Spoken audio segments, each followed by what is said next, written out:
άρχισε η οδύσσιά μου.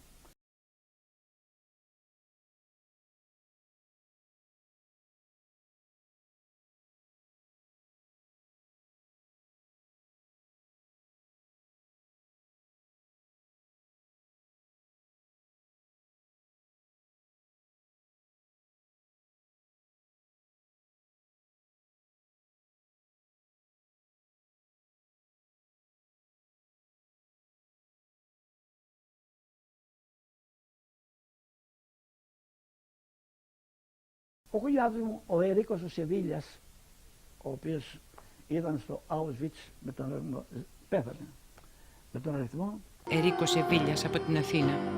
Μετά πήγαμε στο ψήφισμα.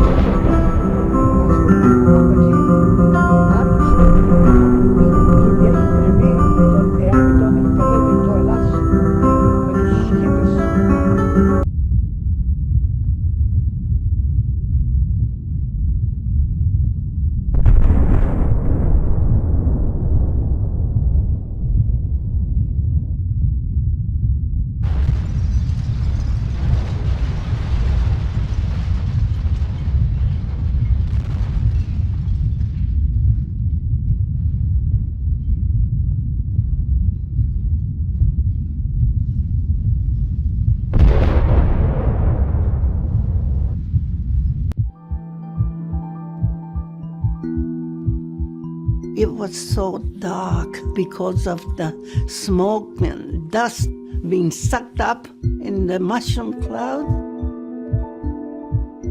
and the ghostly procession. I say ghostly because they just didn't look like human beings. Their hair was just all standing up towards the sky. They were burned and blackened and swollen. Parts of the bodies were missing, and they were covered with blood, and clothes were tattered, and the flesh and skin hanging from their bones. Yoshiaka stumbles to the door of the communications bunker.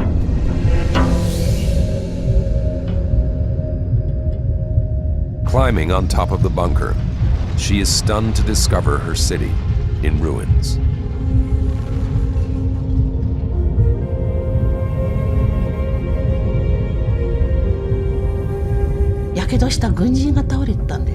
There was a soldier on the ground suffering from burns.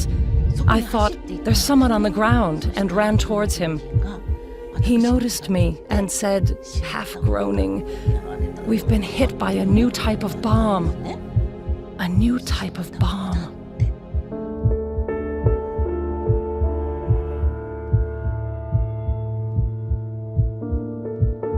A local photographer finds a huddle of burned people on the morning of August 6th, trying to soothe their wounds with cooking oil. After seeing his classmates consumed by fire, 7-year-old Takashi Tanamori is pulled from the ruins of his burning school by a soldier and carried into the city. There was a man, I think he was a man, unrecognizably burned, scarred, and marred. You can't tell it, but I knew that was a man. He said to the soldier who's clutching me in his arm, he said, "Water, water, please, water." And the soldier just...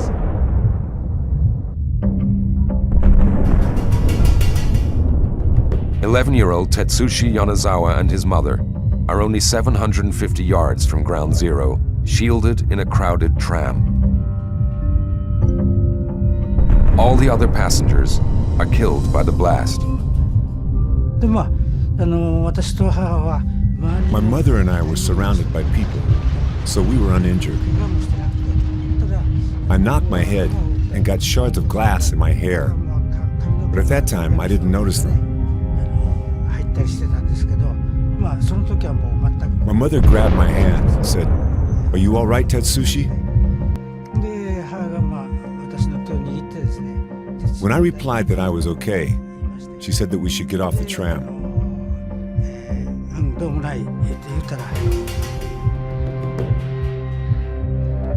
Yoshiaka returns to her post in the communications bunker, desperate to send out the news of what has happened in Hiroshima. She finds one working phone and reaches an officer in regional headquarters. I said, yes, the whole of Hiroshima has been annihilated. The person at the other end said, I don't understand what you are saying. What do you mean, annihilated? As I thought about how I could possibly make him understand, I remembered what the soldier on the embankment said. We've been hit by a new type of bomb. So I said to him, we've been hit by a new type of bomb.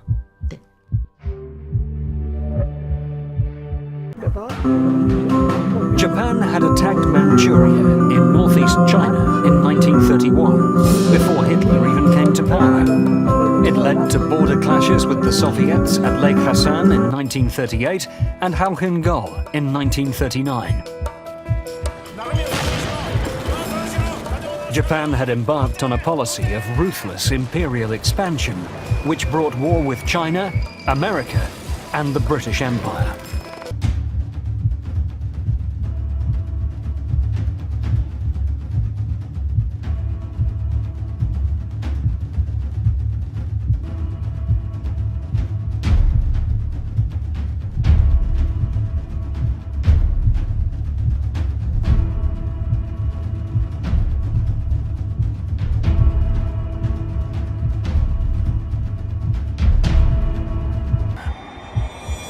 Manchuria, in northeast China, was such a place. With Korea to the south, it was indispensable to Japan's economy. Its industries produced coal, iron, steel, electricity, and more than half of Japan's synthetic fuel. Factories had been moved here from Japan to be out of range of US bombers. The loss of Manchuria would make it impossible for Japan to fight on.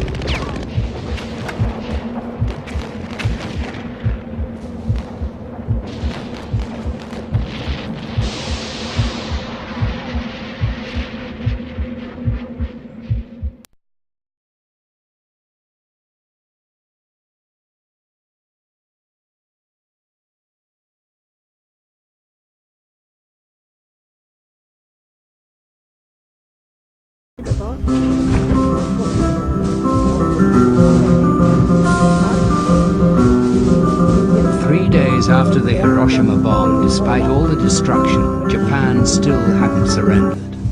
A second bomb was made ready, and Truman issued another warning.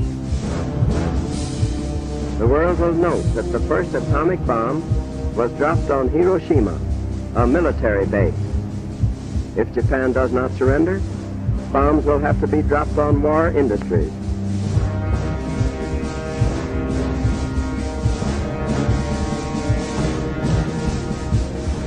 I urge Japanese civilians to leave industrial cities immediately and save themselves from destruction. I realize the tragic significance of the atomic bomb. Having found the atomic bomb, we have used it. We have used it against those who attack us without warning at Pearl Harbor, against those who have starved and beaten and executed American prisoners of war, against those who have abandoned all pretense of obeying international laws of warfare. We have used it in order to shorten the agony of war, in order to save the lives of thousands and thousands of young Americans.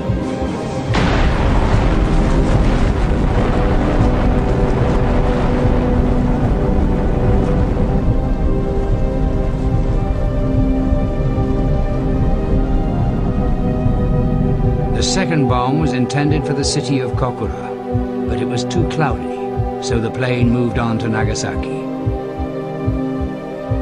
Desperately short of fuel, the crew released the bomb despite more clouds. The bomb missed the aiming point and fell into a valley.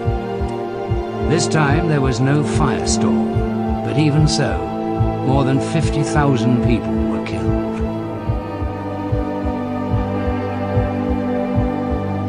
The Supreme War Direction Council in Tokyo was meeting on the same day. By now, the Russians had declared war on Japan. Then came the news from Nagasaki. 天皇の国宝上の地位を変更しないことのみを条件としたい。私も同意見だ。すぐにでもアメリカに連絡を取って我々の真意を明らかにしなければならないね。待て、事態は何も変わっていない。つまり国体の護持に加えて保障占領区域の制限、武装解除と戦犯処置は日本人の手に任せること、この4つの条件なしでは譲れない。そのような条件を出して決裂したらどうするのか。最後の一戦を交えるのみ。今の300万4の将兵が義務の命ずる以上の戦闘を続けている。5000キロ特攻隊が敵の九州上陸を阻むべく士気を上げている。敵の上陸第一陣を打ち倒すため全軍を投入すればその後が続かん。たった4日で2つの原子爆弾、2つの都市が一瞬にして消えたのだぞ。次は東京かもしれない。